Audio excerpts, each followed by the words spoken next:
दोस्तों आज हम 7 ऐसी चीजें देखेंगे जिससे अमीर लोग और अमीर होते रहते हैं। गरीब और मिडिल क्लास लोग बैंक में पैसे सेव करते रहते हैं, जबकि अमीर एसेट्स में पैसे लगाते हैं। जिन्हें नहीं पता, एसेट्स ऐसी चीजें हैं जो हमें पैसा कमा के देती हैं, जिसके लिए हमें काफी कम मेहनत करनी पड़ती है या फिर एक ही बार मेहनत करनी पड़ती है। इससे पहले कि हम स्टार्ट करें, कि आपको पता है कि कई कंट्रीज में नेगेटिव इंटरेस्ट रेट चल रहे हैं, यानी अगर आप वहां पे पैसा सेव करते हैं तो वो आपको इंटरेस्ट देने के बजाय आपके पैसे काट लेंगे।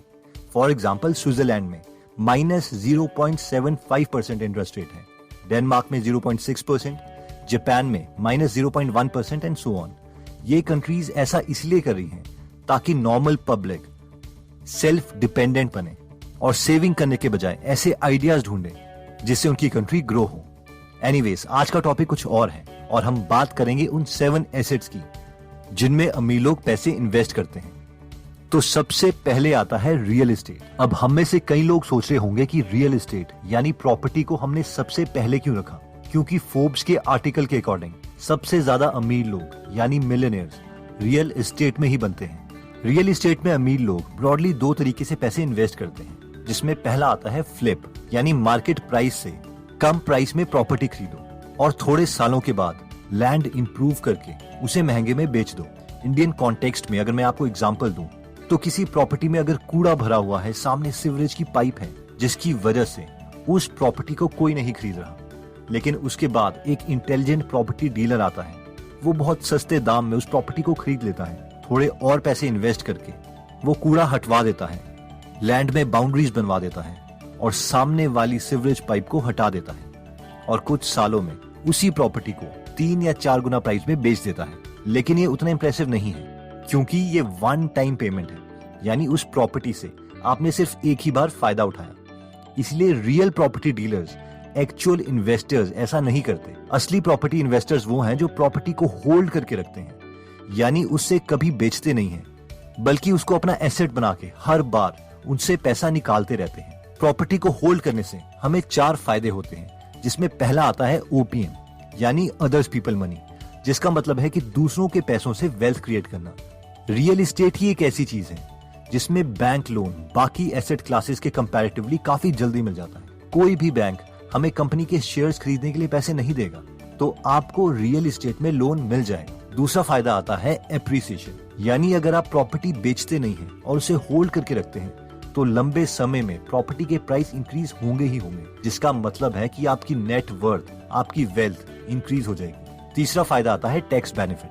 अब होता यह है कि जब भी हम रेंटल प्रॉपर्टी लेते हैं, तो गवर्नमेंट मानती है कि उस बिल्डिंग की कोई लाइफ है, फॉर एग्जाम्पल 60 ईयर्स।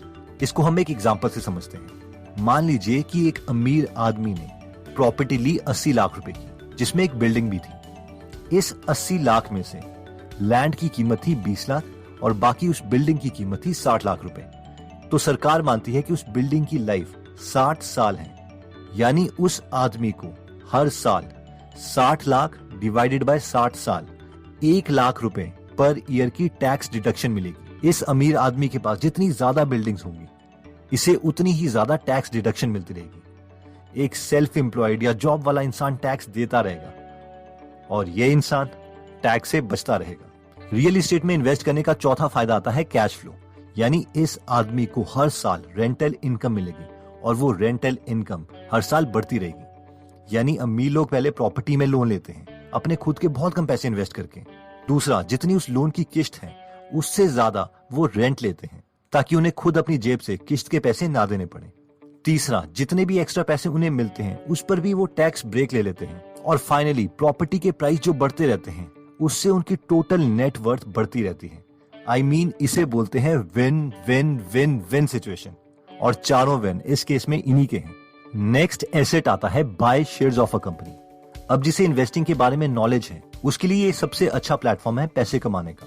लेकिन कम नॉलेज वालों के लिए शेयर्स खरीदना रिस्की भी है। तो अब सवाल आता है कि हम किसके शेयर्स खरीदें। पीटर लिंच, जो कि एक बहुत ही सक्सेसफुल इन्वेस्टर हैं, वो कहते हैं कि हर एक कॉमन इंसान के पास हर साल कम से कम 2 से 3 अपॉर्चुनिटीज आती हैं जिसके शेयर वो खरीद सकते हैं। लेकिन इसके लिए उसे वही चीज देखनी पड़ेगी जो उसके आसपास हो रही है। फॉर एग्जाम्पल, एक नॉर्मल फोटोग्राफर को पता है कि कौन सी कंपनी के कैमरा ज्यादा बिक रहे हैं। एक डॉक्टर को पता है कि कौन सी नई मेडिसिन पेशेंट्स के लिए नेसेसिटी बन चुकी है। या कौन सी नई मेडिसिन मार्केट में आई है जो किसी और कंपनी ने नहीं बनाई। वैसे ही एक कॉमन हाउसवाइफ को पता है कि कौन सी एक नई केचप है जो मार्केट में आई है और उन्हें और उनके फ्रेंड्स को पसंद आ रही है। वैसे ही एक मॉडल को पता है कि कौन सा नया ब्रांड मार्केट में ट्रेंड कर रहा है। पीटर लिंच बोलते हैं कि जब हमें ऐसे सिग्नल्स मिलते हैं तो हमें देखना चाहिए कि क्या उन प्रोडक्ट्स को बनाने वाली कंपनी पब्लिकली लिस्टेड है या नहीं, यानी उसके शेयर्स बिक रहे हैं कि नहीं।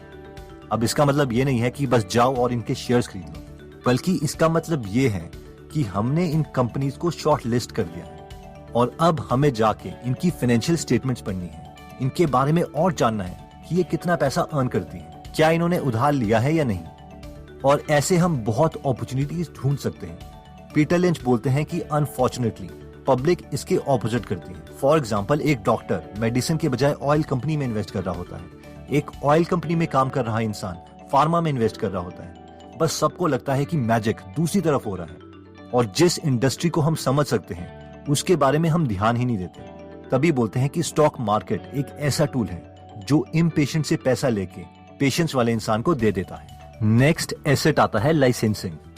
वैसे ये अपर मिडिल क्लास में उतना कॉमन नहीं है, लेकिन लाइसेंसिंग एक ऐसा एसेट है जिसकी वजह से कई लोगों को बार बार रिकरिंग पैसा मिलता है, यानी पैसिव इनकम। लाइसेंसिंग का एक एग्जांपल तो बिल गेट्स खुद है, जो अभी तक माइक्रोसॉफ्ट की हर एक कॉपी पर पैसे लेते हैं, यानी जिस भी कंप्यूटर में उनका सॉफ्टवेयर डलेगा तो उन्हें उस पर कमीशन मिलेगी। अगर हम थोड़े कॉमन लोगों की बात करें तो स्टीफन की एक ऐसे इंसान है जिन्होंने बहुत कॉमन आइडियाज बना के कंपनीज को बेचे और सालों तक कमीशन लेते रहे। फॉर एग्जाम्पल, उन्होंने एक सिंपल माइकल जॉर्डन का वॉल बॉल बनाया था। उसका डिजाइन एक कंपनी को बेचा और 10 साल तक उन्हें हर साल करीबन $1 लाख मिलते रहे, यानी 70 लाख रुपए। और इस डिजाइन पे उन्होंने सिर्फ $20 से $30 खर्च करे। का दूसरा बड़ा हिट था ट्विस्ट एंड लर्न लेबल। ये बेसिकली एक नॉर्मल बॉटल है जिसके मेन लेबल के पीछे एक और लेबल होता है और जब इसे घुमाओ तो उसमें काफी ज्यादा डेटा दिख जाता है। और इस डिजाइन से स्टीफन को हर 3 महीने में $2.5 लाख मिलते थे, यानी एक साल में $1 मिलियन, 7 करोड़ रुपए, और वो भी सिर्फ एक बार काम करने पर। जस्ट इमेजिन, कंपनी किसी और की, कस्टमर किसी और का और कॉन्सेप्ट आपका। नेक्स्ट एसेट जिसमें अमीर इन्वेस्ट करते हैं वो है इंडेक्स फंड्स।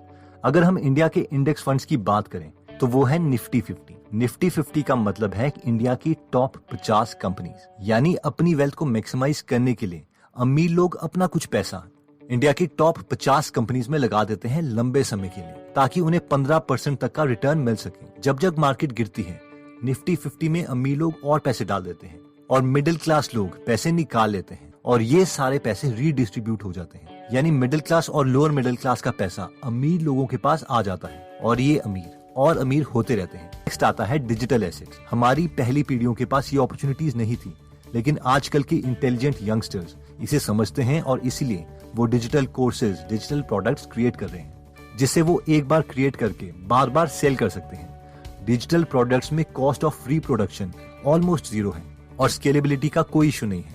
और इसीलिए जैक मा ने एक इंटरव्यू में कहा भी था कि वॉलमार्ट को ज्यादा प्रोडक्ट बेचने के लिए ज्यादा स्टोर्स बनाने पड़ेंगे, जिसके लिए उन्हें काफी टाइम लग जाएगा, लेकिन मुझे सिर्फ 2 सर्वर सेट करने पड़ेंगे क्योंकि मेरे बिजनेस में स्केलेबिलिटी का कोई इशू। वो किसी पर्टिकुलर डेट में हमें इतने % इंटरेस्ट के साथ हमारा पैसा वापस कर देगी और इस सर्टिफिकेट को हम बॉन्ड्स बोलते हैं। जनरली बॉन्ड्स शेयर से काफी सिक्योर होते हैं और इसमें बैंक से ज्यादा रेट ऑफ इंटरेस्ट मिल जाता है। गवर्नमेंट भी बॉन्ड्स इशू करते हैं जो ज्यादातर लोग प्रेफर करते हैं क्योंकि ये ज्यादा सिक्योर है। इन आता है बिजनेसेस।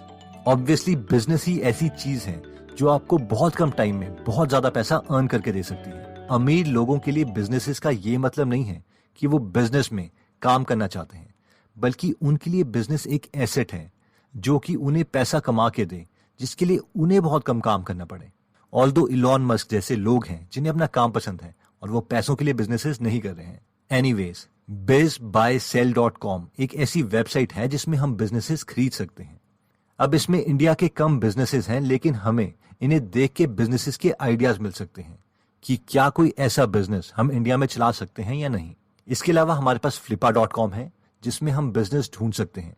अगर हम में से किसी के पास ऑलरेडी ऑडियंस है या वो मार्केटिंग में बहुत अच्छे हैं तो वो इन वेबसाइट्स में से प्रोडक्ट्स खरीद के उनमें थोड़ी ट्विकिंग करके अपनी ऑडियंस को प्रोडक्ट